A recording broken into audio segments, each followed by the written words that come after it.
Enterprising Birmingham celebrates the culture of innovation at the University of Birmingham. It's a really important initiative that we run because we're trying to identify enterprising researchers who have developed commercial opportunity based on their research. The innovations that are showcased aren't just an example of the brilliant ideas that our academic community is working on, or the significant potential that our research can have on society. With a bit of training and support from our Department of Enterprise and Innovation, they also show how academics can start to think of their innovations and ideas from the point of view of potential end users and customers. They can start to visualise how people might use products and services based on these innovations. It's that change of thinking which can really help them go on to make impact. Our Most Innovative Collaboration Award recognises projects in which academics are really engaging and working with an external partner. These partners can vary from commercial businesses, social enterprises,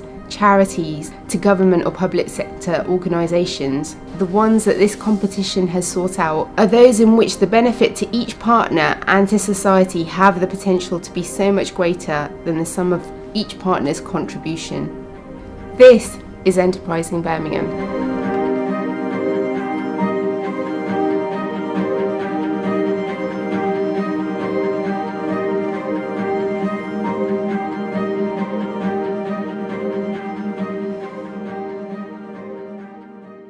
Antimicrobial resistance is something that's becoming a very big global challenge. So by 2050, it's estimated upwards of 10 million people will actually die because of antimicrobial resistance.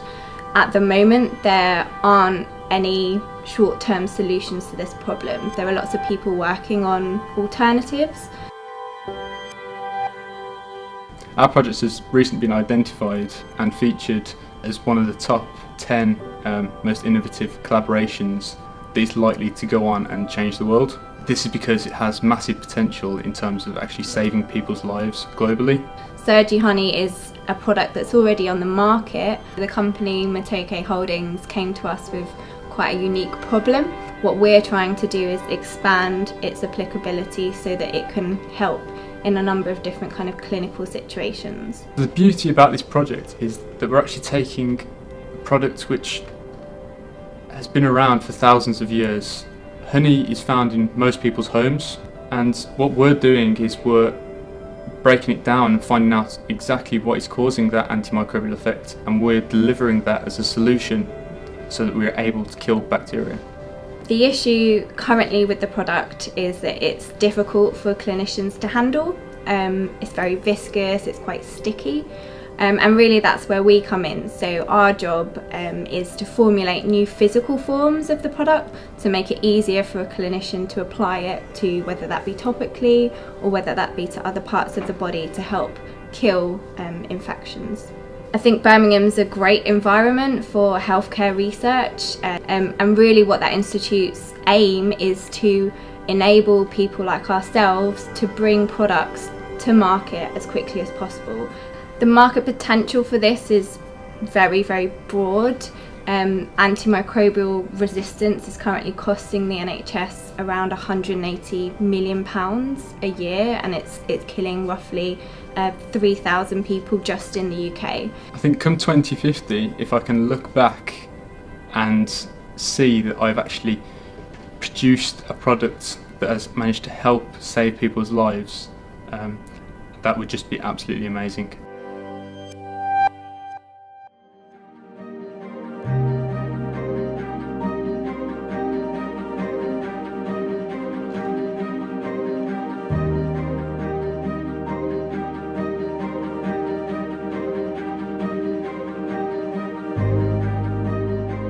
There are currently 1.2 billion people who live in areas of poor sanitation. Millions of people a year have died from waterborne diseases.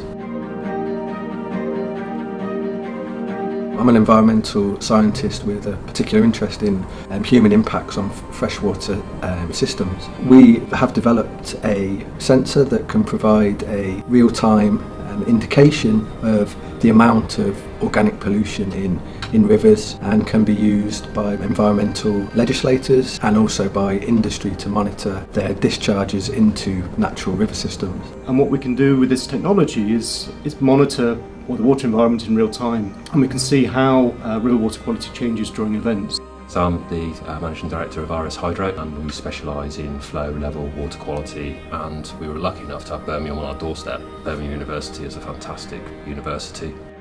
The actual instrument itself, it's got everyone talking in the industries that it would be used. It's a classic example of disruptive technology. The project is a potential game changer because we can track the interaction between natural drainage pathways and the storm sewage system. There are many different research applications that enable us to analyse as environmental researchers. The opportunities we're getting already, and it's still quite early days, are on a global scale. It's allowed us to talk to new companies, big companies that possibly would have just laughed us out the door. It's enabled them to start to expand, and they're looking to produce the sensor themselves and have assembly locally. Well, ultimately, as a company, it's going to give us a massive business opportunity, so there's no doubt that jobs will follow. And we also would be keen to explore the utility of the sensor for monitoring drinking waters, as this has obviously real world applications. Why is it important? Would you like to drink dirty water? We need to have confidence in the environment that we live in. We need to be able to understand what the effects of change in the environment are.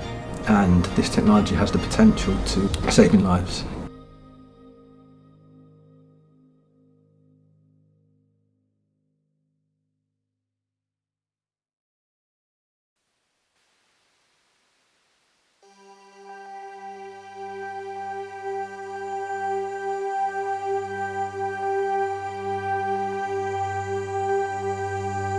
Birmingham has turned into one of the highest crime rates cities in the country, and young people are near the top of that list, I would assume. We work with 16 to 25-year-old young people.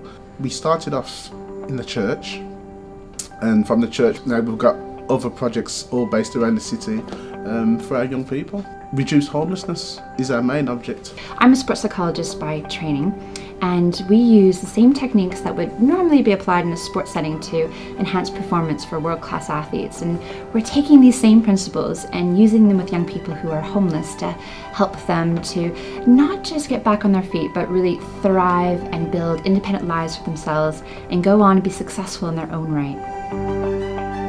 So the collaboration with St. Basil's came about a couple of years ago when we were in contact with them, and they asked us this intriguing question: can sports psychology work for homeless young people? We really believe that the mental skills that an athlete uses under pressure to maintain their confidence and their motivation can be used for anyone. So we took this challenge on board, and we've been working with them for the last 3 years to now develop a program that's being delivered to over 300 young people. It's giving staff better tools as well, how to work with the young people.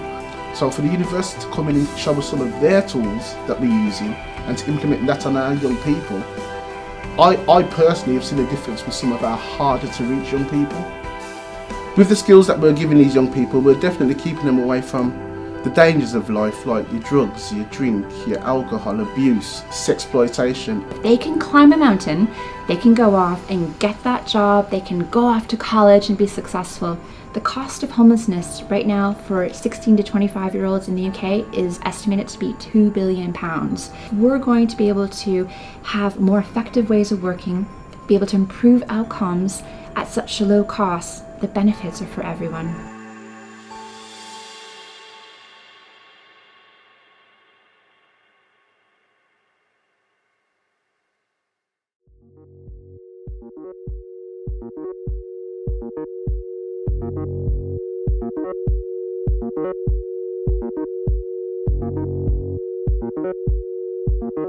Cardiovascular disease is the second biggest killer outside of cancer.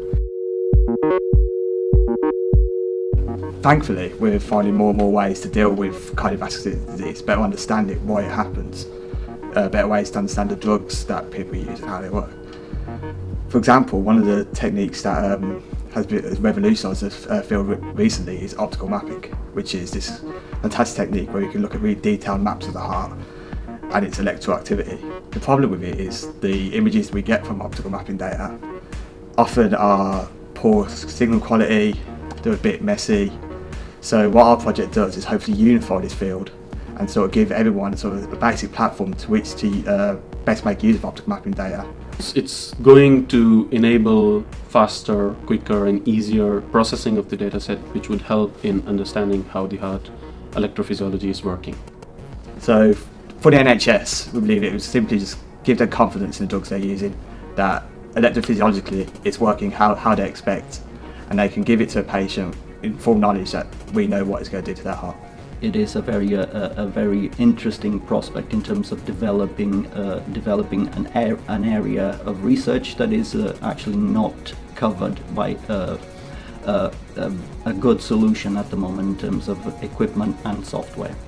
And going into future, we would be looking to work with more illuminators, the LED illuminators that shine the light, more kind of cameras that acquire the images, higher resolution images, so that we can get more information of the heart and give more interpretation of whatever is going on inside.